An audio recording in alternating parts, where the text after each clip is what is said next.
The Caribbean Sea churns as American destroyers cut across the waves. 7 warships, bristling with weapons, close in on Venezuela's coastline. A nuclear-powered submarine lurks beneath the surface, unseen but ever-present. The U.S. announces its mission to dismantle Latin American drug cartels. But the scale of the operation tells a different story. Over 4,500 troops have been mobilized, including 2,200 elite Marines. For Washington, this is a show of strength, both military and political. Cameras capture the convoys, fueling speculation across the globe. In Latin America, the buildup sends shockwaves of fear and suspicion. And in Caracas, Maduro sees not law enforcement, but the specter of invasion. Nicolás Maduro appears before state television, grim and defiant. His voice rises. No foreign power will breach Venezuela's sovereignty. Venezuelan generals nod, standing in stiff silence beside their president. Maduro calls his army into action, demanding readiness. Within days, 15,000 troops move toward the Colombian border. Warships and drones patrol Venezuela's coastline, the ever-watchful. Civilian militias are summoned, commanded to train every Friday and Saturday. Families, workers, and students take up wooden rifles in preparation. Caracas streets buzz with nervous energy, markets half empty, whispers of war. Maduro proclaims, "We will defend our homeland no matter the cost." In Washington, U.S. officials hold briefings for the press. They repeat one phrase: "This is a counter-narcotics mission." The Pentagon stresses the need to stop the flow of poison northward. But questions swirl. Why deploy war fleets for drug smugglers?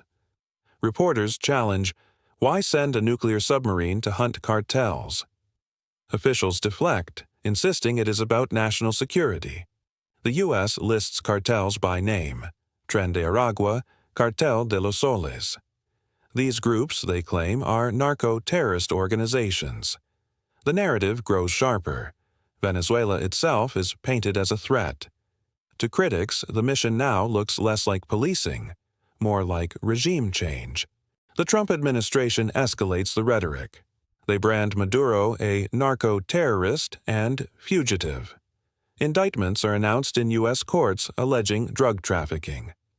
A shocking move follows. America places a $50 million bounty on Maduro's head.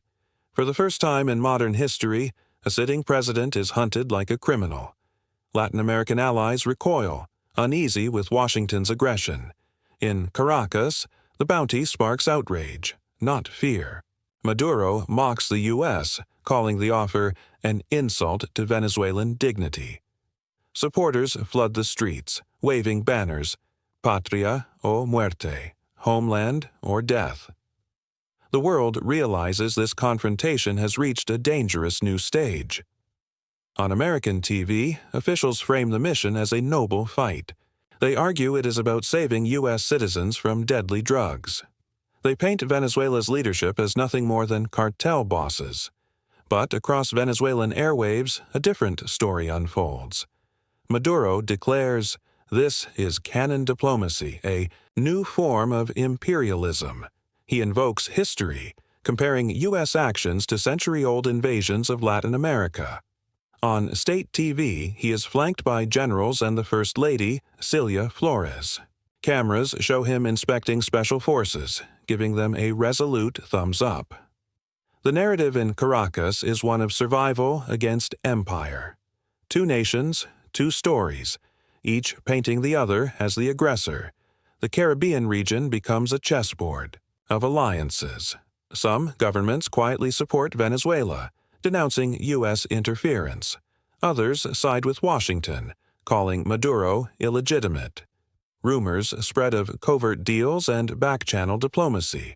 Cuban advisors arrive in Caracas, offering intelligence and training. American envoys push harder, urging regional nations to isolate Maduro. The Organization of American States splits, unable to form consensus. Small island nations fear becoming battlefields if war breaks out. The sea lanes, vital for trade, are now shadowed by naval patrols. The Caribbean is no longer calm. It is tense, divided, and uncertain. Social media erupts with dueling narratives. American officials post videos of drug seizures, claiming victory.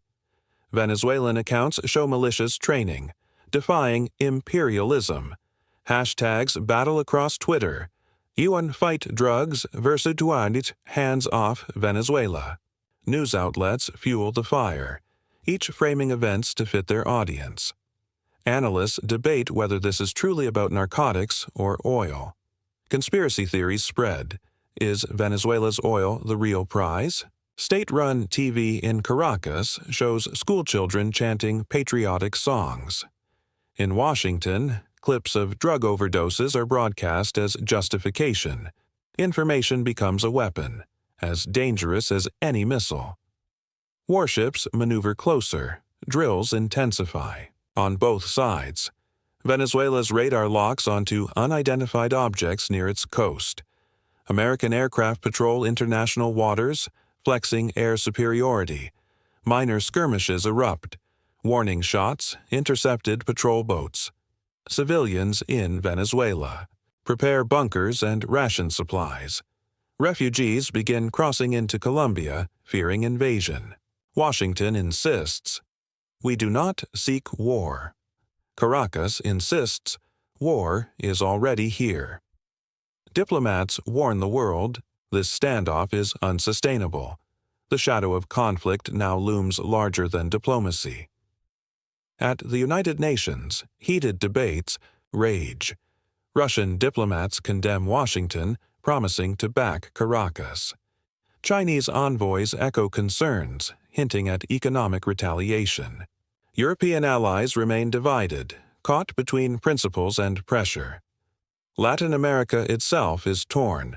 Some demand Maduro step down, others support sovereignty. Ordinary Venezuelans take to the streets, some protesting, others pledging loyalty. Journalists call this the Cuban Missile Crisis of South America. Economic sanctions tighten, squeezing Venezuela's struggling economy. The world's markets shake, fearing war could disrupt oil supply. Billions watch, wondering, will this powder keg finally ignite? Night falls over the Caribbean. U.S. warships remain, engines rumbling beneath the waves.